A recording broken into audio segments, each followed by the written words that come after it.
Hello and welcome to Extra Time, a game pitch podcast segment that appears on YouTube. I'm here with JD. What's up? Hello, everyone. Thanks for tuning in to Extra Time.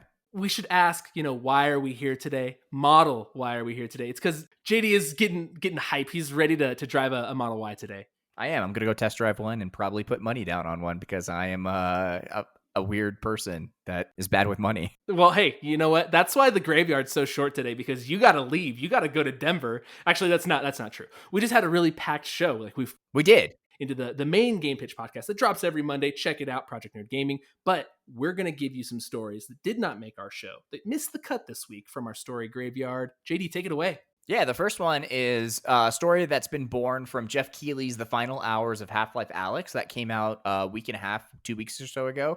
And it's that Valve actually failed to make a lot of Half-Life games before finally settling on Half-Life Alyx. And so it's really interesting. Throughout this story, they explore a ton of different models that they tried to go after. And I think, a lot of people have been like, it's the long-standing meme, like Half-Life 3 win. And it feels like this may have been, the forefront of Half-Life 3 actually being a thing sometime back in 2013, and it just never really took together. It never really got under its own feet. I will never forgive Valve, Steam, and all their nonsense for, they had these awesome franchises. Left 4 Dead, real cool. Portal, great. Half-Life, and they're just like, amazing.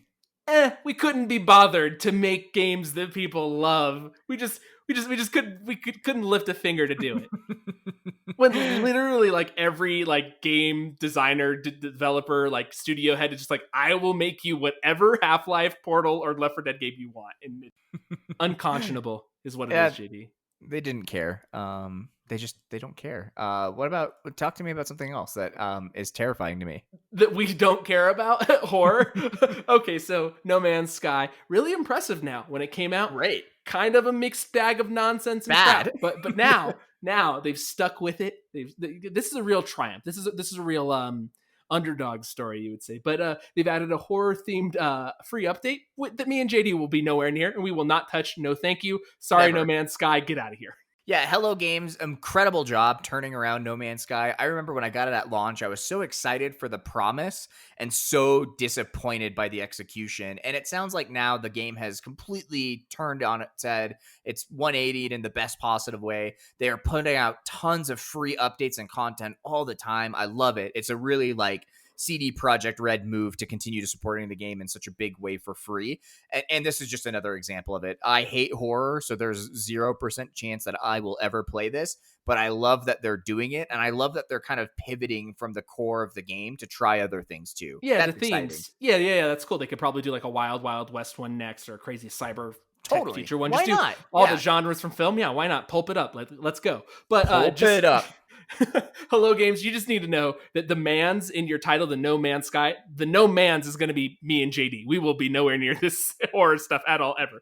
For the horror bit. That's not to say forever. Just No Man's, no JD Eli's for any horror themed game. Ever. Sorry guys. Ever. Also, for no JD and Eli things ever, Madden 21. I will never play this, and I suspect that you will not either. And somewhat, what may cause a lot of other people to not want to play it is that in a last-minute addition, or I should say subtraction, EA is removing all mentions of the Washington Redskins team name and logo, which, kind of makes sense. NFL IRL is listening to people tell them that they need to change this, what is at its core racist name of a team. And so I'll be curious to see what the fallout is from this. Just like people in real life are like, well, I'm going to boycott the NFL.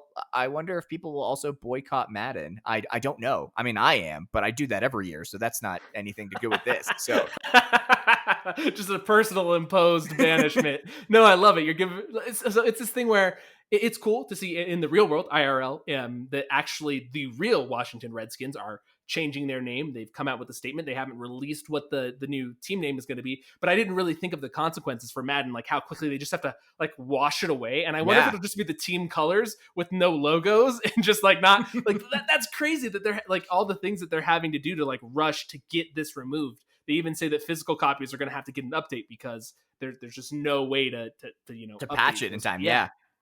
Which is, I guess kudos on them. Sad maybe for crunch for the developers. If that, I mean, we don't know that that'll be 100% a thing, but if they're saying like, hey, we got to rush to scrub all the Washington Redskin like references, like how will you even select the team? Will it just say Washington team or like what?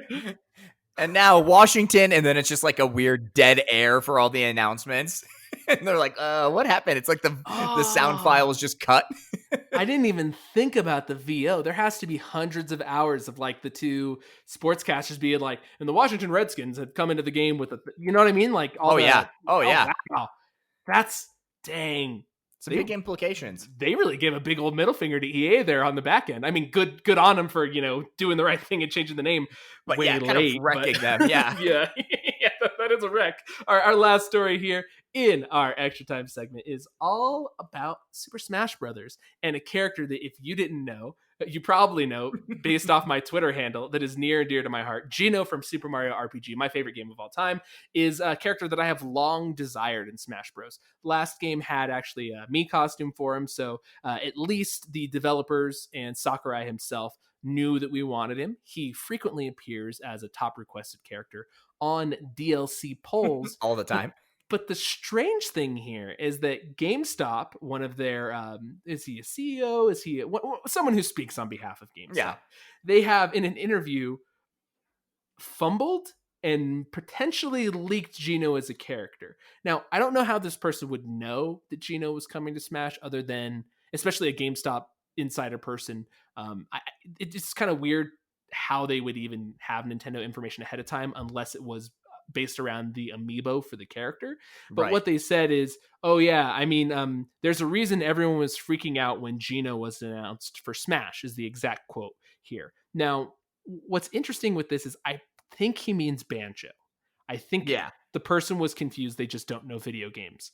But good thing they, work very high up in GameStop. yeah, well, that might also be telling of some other things that go on within that company.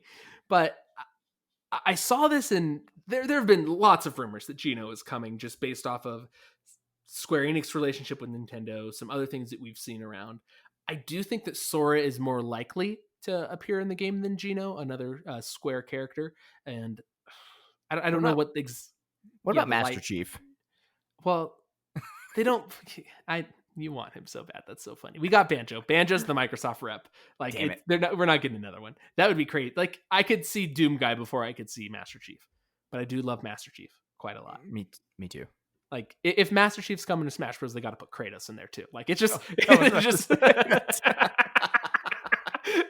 it's ridiculous. But like, can you imagine like straight up like fully rezzed Kratos alongside all those goofy ass Nintendo characters against the Wii U fitness? Duck Hunt is like fucking waist high, getting owned, just getting cleaved by the blades of chaos. That's gonna be our pitch for next week. Yeah. Thanks. Good job. I love it. But yeah, it's very strange, and this was all in promotion for Paper Mario Origami King coming out. But I would love it if Gino was in the game. Do I think it'll happen? No. If it does, I'm buying the hell out of that. Well, I think that's the end of our extra time segment. So thank you guys so much for tuning in. Again, this is part of the GamePitch podcast, which drops every Monday on the Project Nerd Podcast Network. We also have a new spin-off show called Top 4 and More. You can catch that on Wednesdays. If you already subscribe to the show, amazing. If you don't, you can find us Apple, Spotify, Google Play, Podbean, anywhere you may want to listen to podcasts, we exist. Thanks for listening. I'm going to get some Chick-fil-A. Bye-bye. Not a sponsorship.